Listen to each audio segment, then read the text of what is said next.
ઓળખ છે અને એની પણ કેટલીક રચનાઓ એને અભિભૂત કરવા અથવા તો અનુભૂતિથી ઉત્પન્ન થયેલી એવી કેટલીક રચનાઓ, જોકે એ વિષયમાં મારે જવું નથી, પણ આવું દરેક વિશેષતાઓ અને આ વારસાના આપણે બધા વારસો છીએ એવી આ ધરા પરની તૃતીય દિવસની જે દાદાના મુખેથી આપણે પૂર્ણ પુરુષોત્તમ ભગવાન શ્રી કૃષ્ણના ચરિત્ર ગાનની ગાથાનો, કે જેના પ્રત્યેક શ્લોકમાં ભગવાન નારાયણનું જ ગાન કરવામાં આવે અને ભગવાનનું જ સ્વરૂપ છે એ શ્રીમદ ભાગવત, એવા દરેક શ્લોકમાં નારાયણના જ ગાન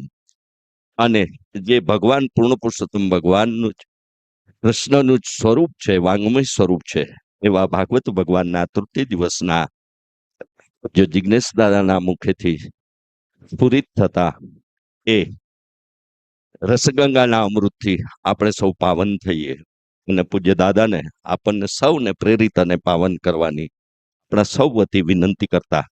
પૂજનીય સંતો અને પૂજ્ય માના ચરણોમાં વંદન સાથે આવો તૃતીય દિવસના શ્રવણના આપણે સૌ સાક્ષી બનીએ. જય ખેતરપાળ દાદા, જય શ્રી કૃષ્ણ, રાધે રાધે.